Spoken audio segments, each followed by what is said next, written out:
today I'm going to show you a little tour of my trip out to see the Museum of Carpet in Kidderminster. Now I feel a bit guilty that I've never been before because it's not far away from me, and I've had the best morning I've had in a long time. The people at the museum are mainly volunteers, I believe, and we had 90-year-old Brian who looked 70, dead sprightly little guy who'd worked in the carpet industry all his life, and another gentleman who was 72 who looked about 60. So there must be something in the Kidderminster water because they looked very young, and they were so welcoming and helpful. I walked through the museum section. I was introduced to some of the hand looms. There's all the history there, and then when you go through to this big open space, they've got two big looms, and one guy was showing us around. He was what was known as a tuner rather than a weaver, and that meant that if the machines broke down, he would know how to tune them and get them up and running as fast as possible. And he'd started in the factories when he was 16. And what he was saying was over 15,000 people were in the carpet industry all those years, and people didn't think about redundancy or losing their jobs. They thought it was a job for life, and they worked hard and enjoyed it. And he was talking about the camaraderie in the factory workplace. Even though the clattering of the machines was loud, obviously some people have lost their hearing as a result, he said they were able to still sort of communicate and have a bit of banter along the way. And I think a lot of the work must have gone out to other countries now.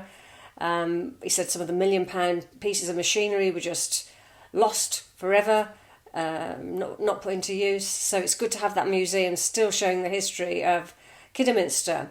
Now, I love the buildings in Kidderminster, the red brick buildings. Some of them are fantastically built. The size, the scale, and the mill town being the way it was is quite phenomenal and well worth a visit. So I urge people to go, because you wouldn't want the museum to ever close for any reason. So if you do get a chance, do go.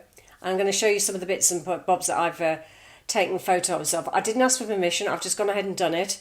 I haven't talked through the museum. I think if you're in London, it's quite easy to go chatting in museums because there's a lot of noise in the background and people aren't actually listening to what you say. But because it was so quiet, I didn't want to be seen to be talking over the camera.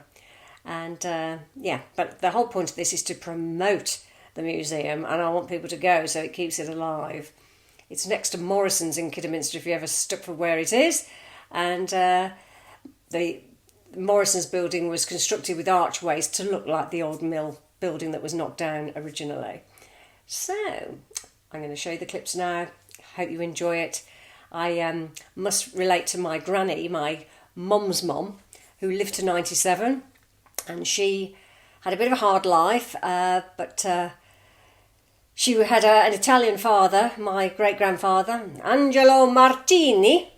He came over when he was struggling, I presume, in Italy when there was no food and famine and all sorts. He came over to Manchester and settled down selling ice cream. And he settled down and married a lady called Elizabeth Penny. I think she was Irish by the looks of things. Penny's spelt, I think, the Irish way. And she was illiterate, so because on her wedding certificate she just puts an X, so she didn't learn how to read. She had 5 children, and then he died. Angelo died at 42 with TB. How awful to come over to this damp country in Manchester and die of TB. She was left, and in those days there was no social security. She was taken in by an Italian family. I've got an address where she was taken in. And she could only look after the little twin boys, I think she had. Or either the boys are twins or a year apart, we're not sure. And the 2 girls, i.e. my granny, who was 10, and her sister Emily, who was 13, were sent off to the workhouse, those dreadful places. And they were split up in the workhouse. They were never allowed to be together. And I remember my granny constantly shouting, "Don't send me back to the workhouse." So how frightening was she? How frightened was she throughout her life? If ever anything happened, she said, "Don't send me back to the workhouse." Now, she went from the workhouse and was put straight into the Lancashire cotton mills, where she lost her hearing. Totally stone deaf. She had hearing aids, obviously, over the years, but she couldn't hear anything. Everything was having to be lit red, and she was shouting, and she married my granddad, who was really kind. She married him and had 5 children after the age of 33. Now, I was told I was an old mother at 34. Can you imagine what they thought she was? She had 5 children, a boy and 4 girls, one of whom was my mum. And my mum said it was terrible because she couldn't understand the children. They'd be crying and crying up at her legs, and she didn't hear a word. So she couldn't cope. It was such a difficult situation, not being able to hear. And anyway, she went on to live to 97. Lived in a silent world for most of that, which is quite awful when you look back. No compensation in those days. And I was talking to the gentleman today, and they said a lot of their friends lost their hearing. But the man I spoke to said he'd just had a hearing test and he was really clear. So he said, I couldn't believe it. I thought I was going to be told I can't hear. And he was okay, luckily. So he goes in and volunteers and shows people how to use one of the machines. Well, I say shows people how to use it. He showed us how one of the machines was put into operation. And I thought it was noisy, but that one wasn't the noisiest. And you can imagine them all lined up in the great big factory, how the clattering sound would really get to you in the end. But, yes, anyway, onwards we move, and I shall show you what I found. I hope you enjoy the clips. Today I'm at Museum of Carpet in Kidderminster. I don't live far away, but I don't very often come to Kidderminster, so we're going to find out about all the history and I'll report back.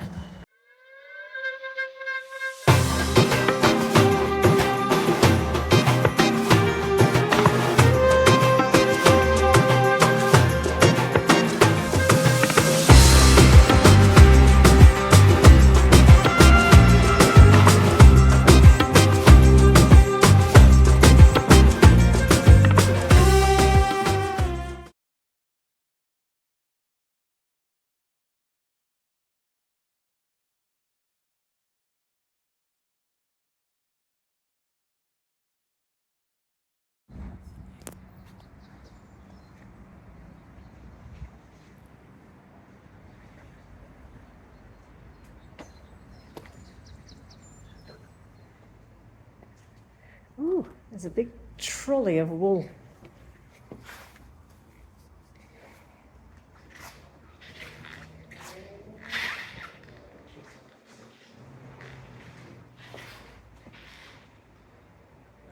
It says Stowvale Mill, designed by J.G. Bland and financed by the Earl of Dudley. The buildings were completed in 1855 for the Stowvale Mill Company. Its 2-storey frontage was office and stores. Behind it was a factory with a large weaving shed, christened the Lord Ward Shed, which housed new steam power-driven equipment. Many well-known companies were tenants, including the families Woodward and Grosvenor. In 1864, they joined forces and later became the sole occupants. Woodward Grosvenor Limited soon grew to be one of the town's leading companies. In 2008, the main factory was demolished for a new superstore, and this Grade 2 listed building was restored by W.M. Morrison plc to become the home for the Carpet Museum.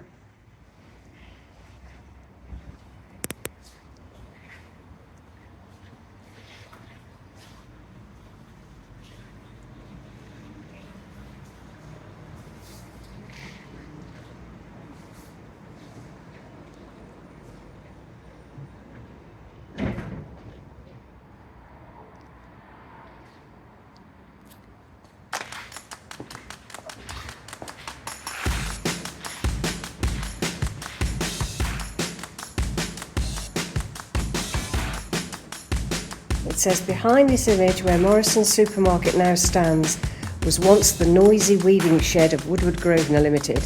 Jacquard Wilton looms like those pictured wove with beautiful carpets that were shipped all around the world.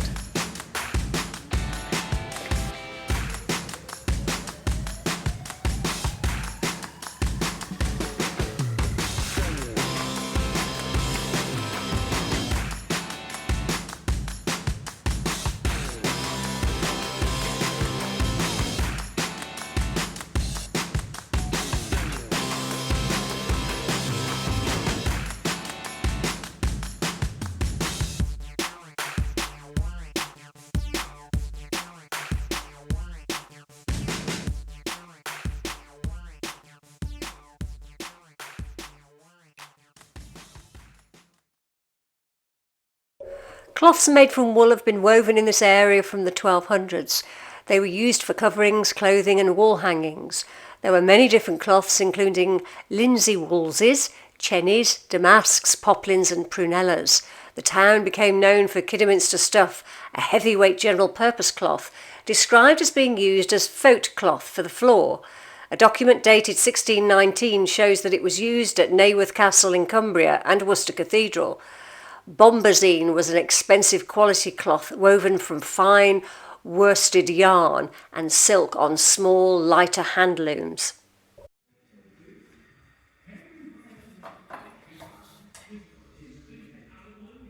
So do you know about the basics of weaving? Not really. Well, this is called the warp, the one that's coming down vertically. Okay, the warp. And the weft is what goes across. The warp and the weft. Yeah. And most patterns are designed on squared paper, even for the carpet designs are done on squared paper for weaving. And then it's transferred to the dobby mechanism. I didn't have a dobby mechanism for mine, but it was wider and I could sit down to it. Oh, right. So it was about 36 inches. Oh, I see. Yeah, so, and I made myself clothes and things. You know? Oh, wow. But that's 50 years ago. But that's the most patterning you can get on 4 shafts. Ah, fab. And I used to sell bags and wall hangings and things, and I make up bags when I've got time for them. Oh, wow.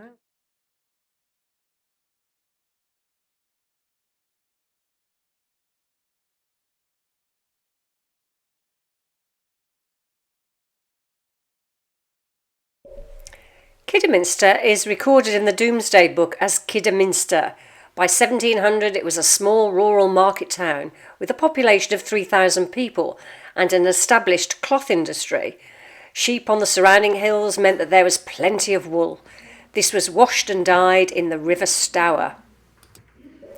Carpet production gradually became more important than cloth. Kidderminster's central location made transport easy. In 1772, the completion of the Staffordshire and Worcestershire Canal gave the town an advantage over its competitors. It had a direct delivery route for raw materials coming in and for finished carpets leaving.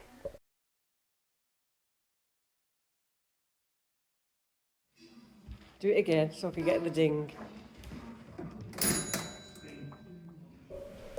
Kidderminster was granted a charter in 1636 by King Charles I and became a borough. From 1827 the town was governed by a high bailiff, aldermen and councillors. They were all self-elected. In 1835 elections were held and nonconformists were able to vote and hold public office for the first time. The first mayor was William Butler Best, a corn miller. Many of the mayors and councillors who followed him were from the carpet industry. The names Hooman, Talbot, Brinton, Newcombe, Worth, Grosvenor, Kitely, Dixon, Green, Naylor, Tomkinson, Morton and Adam. The local street names reflect the influences of these philanthropic men. The town continued to expand and new public buildings were erected. Some were paid for by public subscription, some were paid for by wealthy carpet manufacturers and others were paid for by the council. Fire became a bigger threat to the enlarged industrial town, so the insurance companies provided firefighting equipment.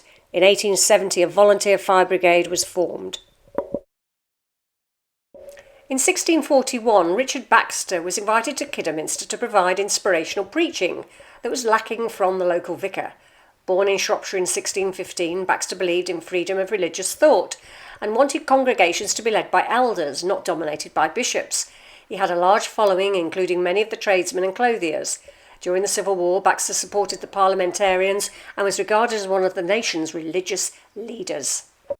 The names of the great carpet manufacturing families of Kidderminster became very well known, and some are still linked to the best quality carpets today. Businesses were passed on through the generations and many of the families were connected through partnerships or marriage. Allegiances and the balance of power changed through the years, but the lasting legacy of them all is the shape and character of the town and many buildings, monuments and public facilities that they left behind. The weavers and their families lived in the area around St Mary's Church and the horse fair. The houses were laid out in courts with the communal privy and washhouse in the courtyard. The houses were very small and often had a hand loom upstairs. It was not unusual for the house and the loom to be owned by a master. The streets were filthy and sanitation was terrible. The workhouse, a last resort for the poor, was often full. A weaver assisted by a draw boy would aim to weave 25 yards or 23 metres of carpet in a week. Thursday or Saturday was fall day, when the weaver would cut or fell the carpet from the loom. The finished piece was taken to the factory for payment. Fall days were market days, and with their money the weavers would often drink in taverns. Skittles, dice or cards would be played. Cock and dog fighting were popular spectator sports, and so was bare-knuckle fighting.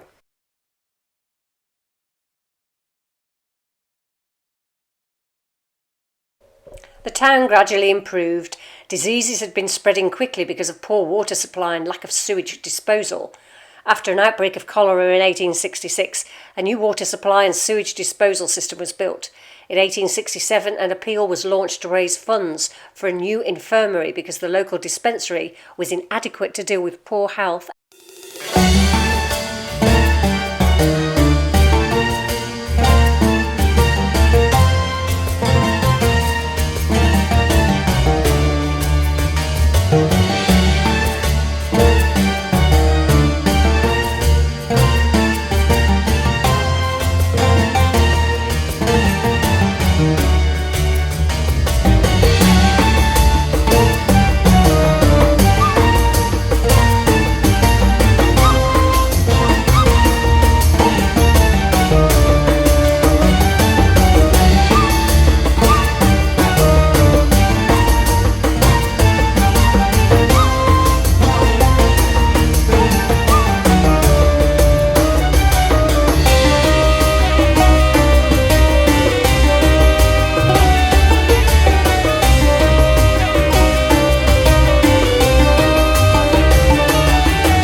says designers and dyers mix all the many different shades from 3 primary colours, red, blue and yellow, and from black and white. Different dye recipes influence the strength and tone of the final colour.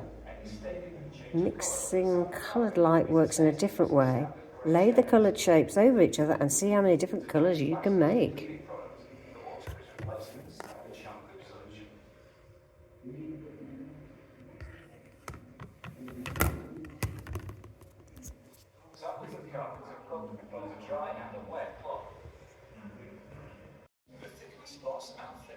It says design your own carpet, choose your design, select your colours and see it projected on the floor.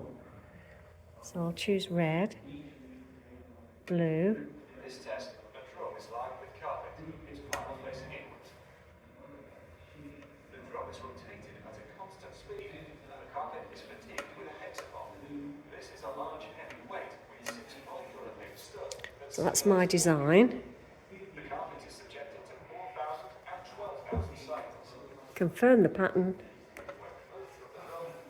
And there's my carpet on the floor. Woohoo!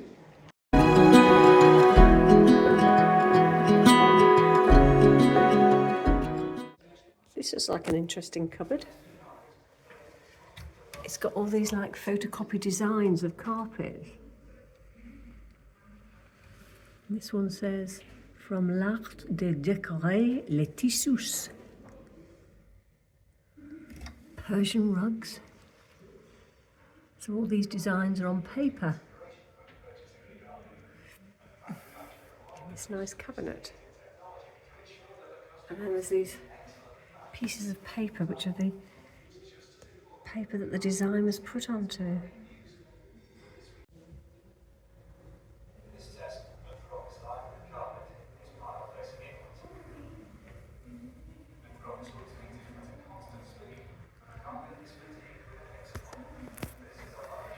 Feel the quality. 80-20, that's 80% wool and 20% nylon. Donated by our industry partner Brinton's Carpets Limited.